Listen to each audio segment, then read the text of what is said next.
प्रकार आगे के लिए भी जीवन के लिए पुण्य का समार्जन हो, इसके लिए हमें अहिंसा देवता की पूजा, अभिषेक और स्मरण और अपना प्रयोग जीवन में करते रहना चाहिए। आप लोग चूंकि ये अनिवार्य तत्व है, वस्त्र आदि पहना, अपने अपने शक्ति के अनुसार ये सब करते हैं, किंतु इसमें सूक्ष्म देखने से सूक्ष्म नहीं है। आज तक लोगों का ध्यान इस ओर नहीं गया है। सब कुछ करते हैं, पानी छान करके पीते हैं, लेकिन ये एक बहुत बड़ा दोष है। जो आप लोग वस्त्र पहनते हैं वह वस्त्र अहिंसक वस्त्र नहीं रहा है। इसलिए अहिंसा के पुजारी होकर के आप लोगों के द्वारा यह दोष टल जाए। आप लोग उद्योग भी करते हैं वस्त्रों के या सूत्र के आदि आदि, यदि वह ध्यान दे तो आप लोगों के लिए बहुत सुलभ होगा। इसमें मांस का जो चर्बी का फुट लगाया जाता है, तब वह यह वस्त्र का निर्माण हो पाता है। उसकी कढ़ाई तभी संभव है तो वह लगाया जाता, उसके स्थान पर विकल्प में बहुत बहुत खर्च होता है, इसलिए उसको न लेकर के यही काम किया जाता है। यहाँ पहले भी सुनने में आया था, लेकिन उस समय वह अहिंसक था, किंतु रेशम के कपड़े से तो बहुत लोगों को आनंद का अनुभव होता था, किंतु वह भी संकल्प हिंसा के साथ ही होता था। उसको जैन लोग बहुत कम स्वीकारते थे। आज भी वह जहाँ कहीं भी है, यदि उसका भी त्याग कर देते हैं और वर्तमान में जो दोष लग रहा है उसको भी पुरुषार्थ करेंगे और मन में ठान लेंगे तो आप लोगों के लिए वह उपलब्ध हो सकता है। आज वर्तमान में सरकार भी इस ओर काफ़ी ध्यान दे रही है और उस ध्यान की ओर आपकी दृष्टि चली जाती है।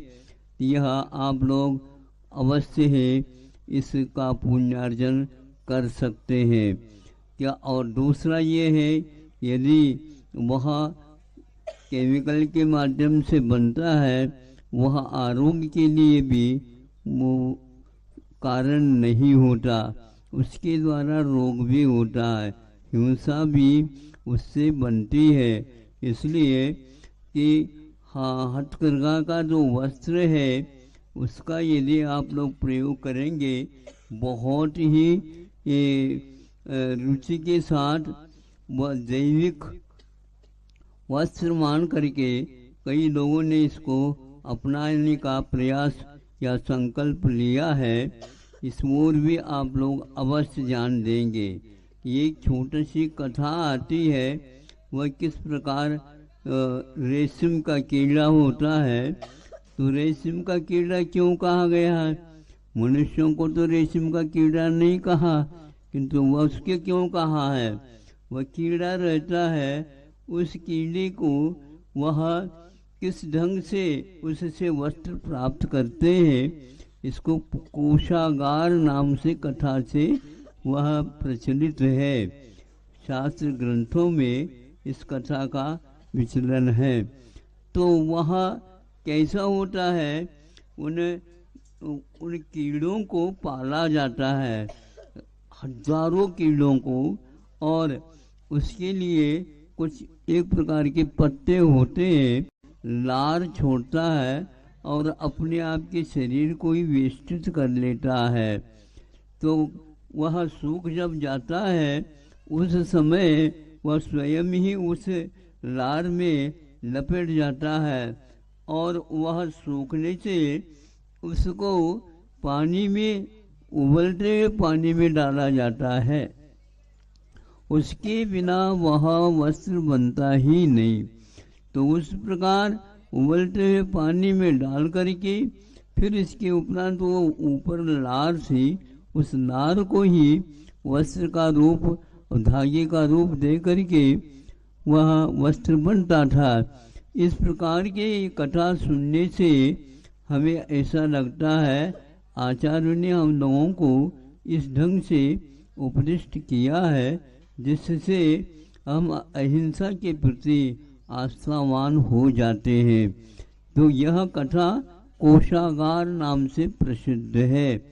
तो लाखों के कीड़ों का यह मरण होता है, तब कहीं जाकर के आप लोगों को यह वस्त्र उपलब्ध होता है।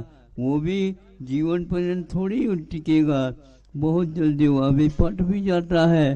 तो इस प्रकार इस कथा से आप लोग यदि नियम ले लेते हैं, इसमें कोई बाधा तो है ही नहीं। रेशम के कीड़े से बनता उसको हम छोड़ करके दूसरे भी आज उसके विकल्प में उससे भी बढ़ करके हम सुन रहे हैं, हथकरघा के माध्यम से भी लाखों की कीमत वाली साड़ी और धोती दुपट्टा आदि बन रहे हैं। यह एक प्रकार से आप लोगों के लिए ये भी एक पुण्य का उदय है कि ऐसा भी निर्माण होता है। आपका जो आवश्यक है मनोरंजन का वह भी ठीक हो जाता है, और इसके साथ साथ उस मनोरंजन के साथ आपका धर्म कर्म भी पल जाता है। बच्चे भी इसके माध्यम से अहिंसा से प्रभावित हो सकते हैं। वहाँ आप लोग अभी से उसके ऊपर संस्कार डालेंगे तो उनका भी जीवन सुधरेगा, और आपका तो जीवन सुधर ही रहा है। इसका यदि त्याग करते हैं तो अहिंसा के बारे में जैनियों के यहाँ सूक्ष्म से सूक्ष्म उसका पालन पोषण समर्थन उसके प्रति आस्था है। यह इतिहास से भी प्रसिद्ध है।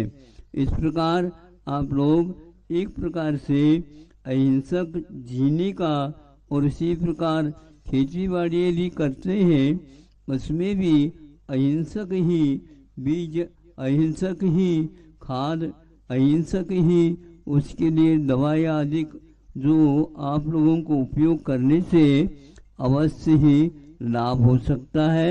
और जैन धर्म और कुछ भी नहीं है, अहिंसा की पूजा करना ही जैनियों का मुख्य लक्ष्य है, मुख्य धर्म है, और वह आज भी आप लोग कर रहे हैं। लेकिन जितनी रुचि के साथ करना चाहिए उतनी रुचि के साथ नहीं हो रहा है। आगे इतना ही कहता हूँ, आप इसकी ओर अवश्य ध्यान दें। अन्य भी चीज़ें ध्यान रखते हैं आप लोग, उसके साथ ये भी जोड़ लेना, अहिंसा परमो